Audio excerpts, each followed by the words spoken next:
Well, our first case tonight is the murder last summer of Tom Griffiths at his home in northwest London. Tom, who suffered from Parkinson's disease, lived with his son Paul and daughter-in-law Kim in a ground-floor flat near Cricklewood, Broadway. On Friday, the 28th of June, for no reason anyone can imagine, he was savagely murdered. In our film, although actors take the parts of Paul and Kim, it's Paul's voice you hear describing what happened. Our reconstruction begins at their flat in Cricklewood. After Mum died 2.5 years ago, my dad really didn't seem to take much care of himself. He sort of let himself go, really. He used to drink a lot since Mum died. He had nothing really else to go on for, really. It was closer than anything you can really imagine. Mum was actually part of Dad. I'll go up as well, I think. Right. Good night. Night, Dad.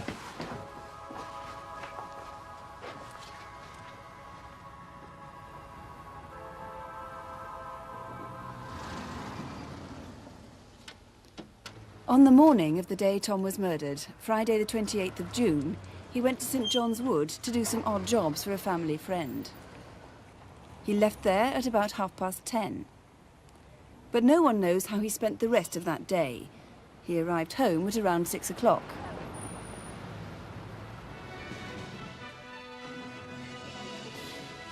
Tom would often have a few drinks before he went out in the evening.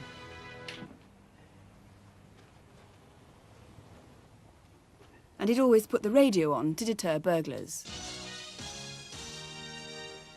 This is Ian Ramage. Yugoslavia and the Republic of Slovenia say they've agreed to a ceasefire, ending civil war, which has led... His local pub is the Windmill on Cricklewood, Broadway. It's only 300 yards from his home.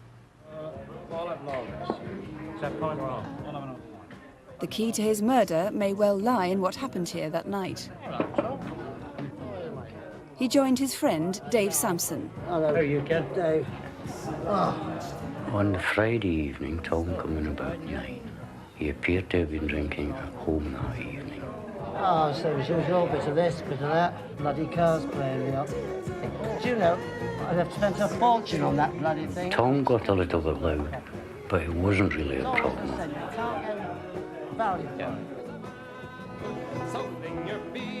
Hello. How are you? You all right? You enjoyed yourself? Yeah. That's good. He did his usual round of the tables, but no one seemed to really get annoyed at it. But Tom may have upset someone, and police still need to talk to anybody who might have seen him in the Windmill pub that Friday night.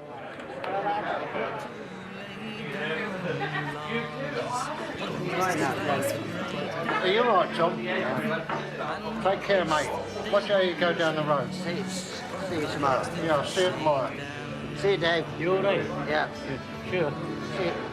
See you tomorrow. See you tomorrow. Right? It was 11:10 when Tom left. A few minutes later, Dave Sampson also left.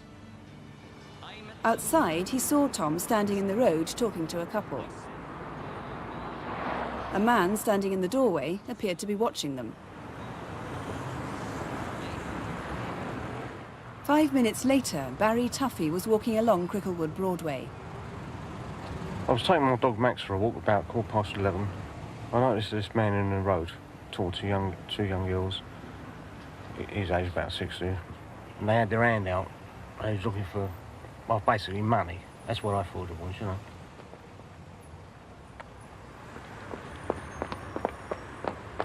And then the two young girls ran past me, heading towards Kilburn. I just thought, oh, you know, they must have got a couple of quid off the guy, you know. And then I turned the dog round and I walked back. The guy was still there, he was arguing with two guys. One black, one white. I turned round, he was spinning round. He landed on the floor, my shoe fell off. And I thought, poor sod, you know. An hour later, Tom would be dead.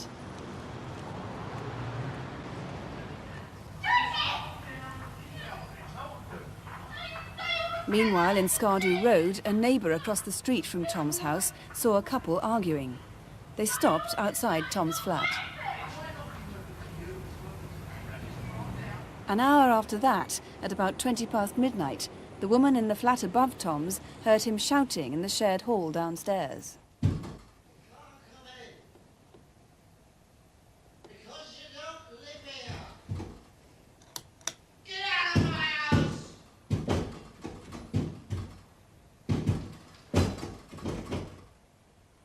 Paul and Kim had spent the evening out. Okay, it's just a little way on the right here. A bit further along. That's the one. Yeah, that's it. I get it. You sure? Yeah, I've got it. Good enough. Okay, it's 5 of them, please. Okay.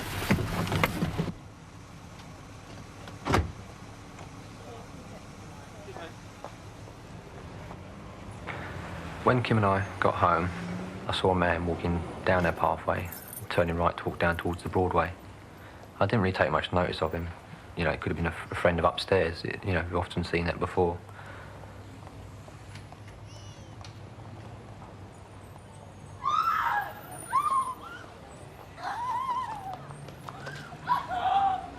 I saw the only man in the street, which was about 20, 30 yards down the road. So I then ran after him. He turned around and looked and started running. I lost sight of him as he turned the corner. As I got round the corner, I just seemed to run straight into him.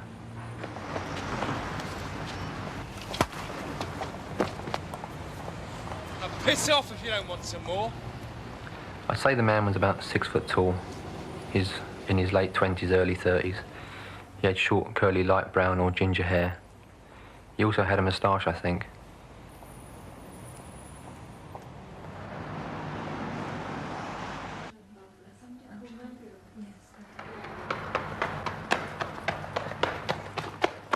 Tom Griffiths had been repeatedly kicked and beaten.